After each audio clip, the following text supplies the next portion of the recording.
PM's academy में आपका स्वागत है।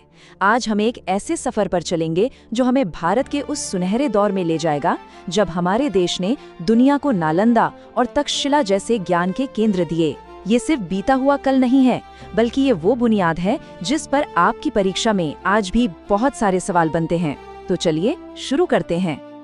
ये बात सिर्फ सुनने में अच्छी नहीं लगती, ये प्राचीन भारत की शिक्षा का सार है, उसका मूल सिद्धांत। जरा सोचिए, एक ऐसी शिक्षा व्यवस्था जहां डिग्री लेना या जानकारी इकट्ठा करना मकसद नहीं था, बल्कि जीवन को जीना सीखना था। ये कहानी है उस ज्ञान की जो इंसान का चरित्र बनाता था। तो आखिर ये ज्ञान परंपरा थी क्या? देखिए, ये सिर्फ पढ़ने पढ़ाने का कोई तरीका नहीं था, बल्कि अपने आप में एक पूरा का पूरा जीवन दर्शन था।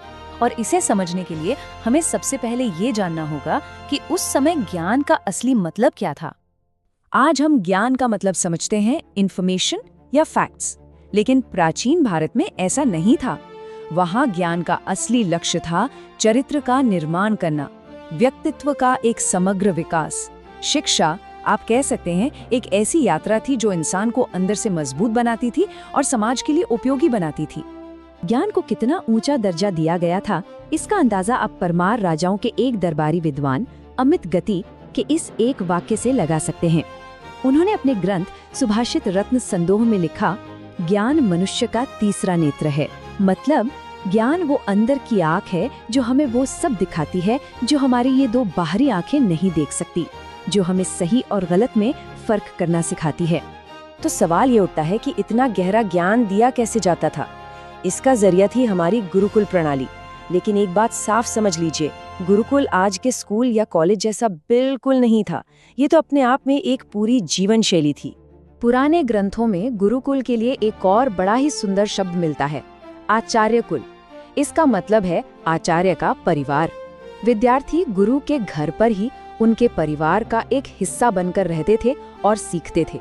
ये एक ऐसा माहौल था जहां गुरु और शिष्य के बीच एक बहुत ही गहरा, एक पारिवारिक रिश्ता बन जाता था।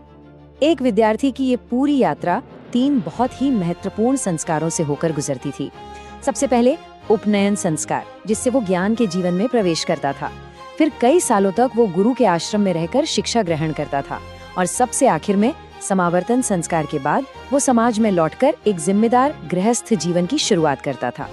गुरुकुल प्रणाली के साथ साथ भारत में उच्च शिक्षा के कुछ ऐसे अद्भुत केंद्र भी थे जिन्हें हम आज की भाषा में यूनिवर्सिटीज कह सकते हैं।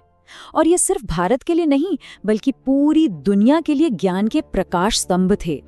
इन केंद्रों में सबसे पहला और शायद सबसे मशहूर नाम आता है तक्षशिला का। दुनिया भर के कई इतिहासकार इसे दुनिया का सबसे पुराना विश्वविद्यालय मानते हैं। ज्ञान का एक ऐसा केंद्र जिसकी कोई मिसाल नहीं। तक्षशिला, जो आज के पाकिस्तान में रावलपिंडी के पास है, लगभग 5वीं शताब्दी ईसा पूर्व में स्थापित हुआ था। यहाँ की शिक्षा बहुत ही व्यापक थी। सोचिए, 60 से ज्यादा विषय और 18 तरह के शिल्प सिखाए जाते थे।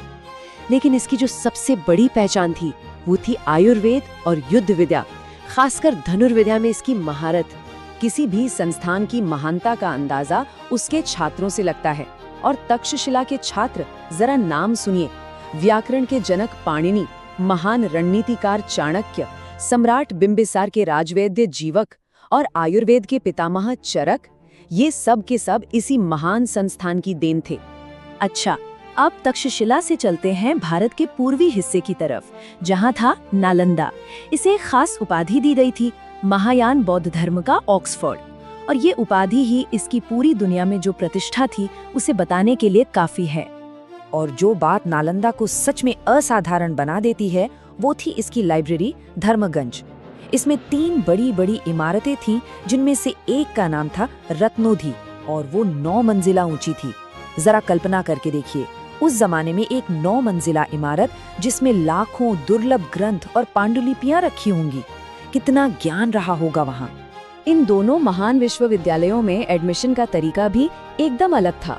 तक्षशिला में जहां 16 साल से ज्यादा उम्र के छात्रों को आचार्य खुद चुनते थे, वहीं नालंदा में दाखिले के लिए कम से कम 20 साल की उम्र होनी चाहिए थी और छात्रों को द्वार पंडित द्वारा ली जाने वाली एक बहुत ही मुश्किल मौखिक परीक्षा पास करनी होती थी। ज्ञान की ये मशाल यही नहीं रुकी।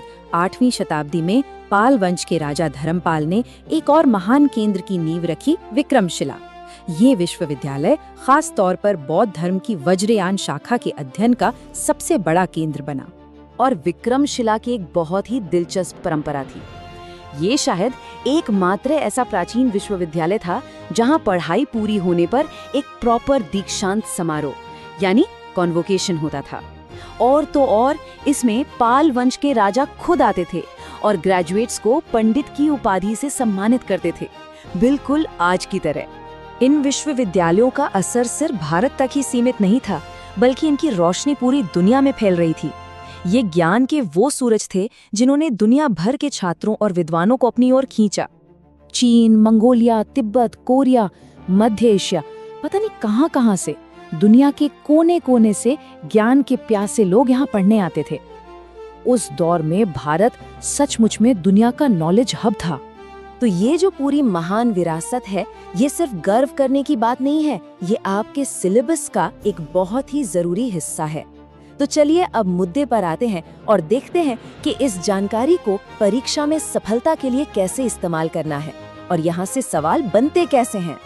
परीक्षा में अक्सर इस तरह का सवाल आ जाता है कि तक्षशिला, नालंदा और विक्रमशिला के मुख्य विशेषज्ञता के क्षेत्र क्या थे। अब इतने सारे फैक्ट्स हैं, तो इसका जवाब याद कैसे रखा जाए?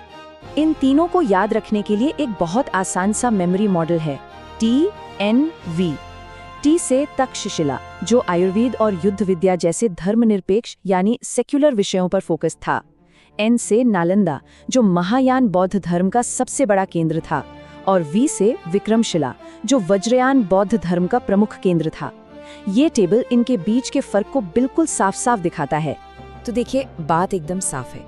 तक्षशिला में शिक्षा का दायरा बहुत बड़ा और सेक्युलर था, जबकि नालंदा और विक्रमशिला मुख्य रूप से बौद्ध धर्म की ही दो अलग अलग शाखाओं पर केंद्रित थे। ये विजुअल इस फर्क को याद रखने में आपकी और भी मदद करेगा। तो चलिए फटाफट रिवाइज करते हैं। हमने देखा कि शिक्षा प्रणाली समग्र विकास पर जोर देती थी, हमारे विश्वविद्यालय ज्ञान के वैश्विक केंद्र थे और उनकी ये विरासत आज भी हमारे एग्जाम सिलेबस का एक बहुत जरूरी हिस्सा है। और अंत में बस ये याद रखना सबसे जरूरी है कि प्राचीन भारतीय शिक्षा प्रणाली सिर्फ जानकारी देने की मशीन नहीं थी, ये जीवन को समझने और समाज को बेहतर बनाने का एक रास्ता थी। और यही वो चीज है जो इस विरासत को आज भी इतना प्रासंगिक, इतना रेलेवेंट बनाती है। ये हमें सिखाती है कि ज्ञान का असली मकसद खुद को और इस दुनिया को थोड़ा और बेहतर बनाना है।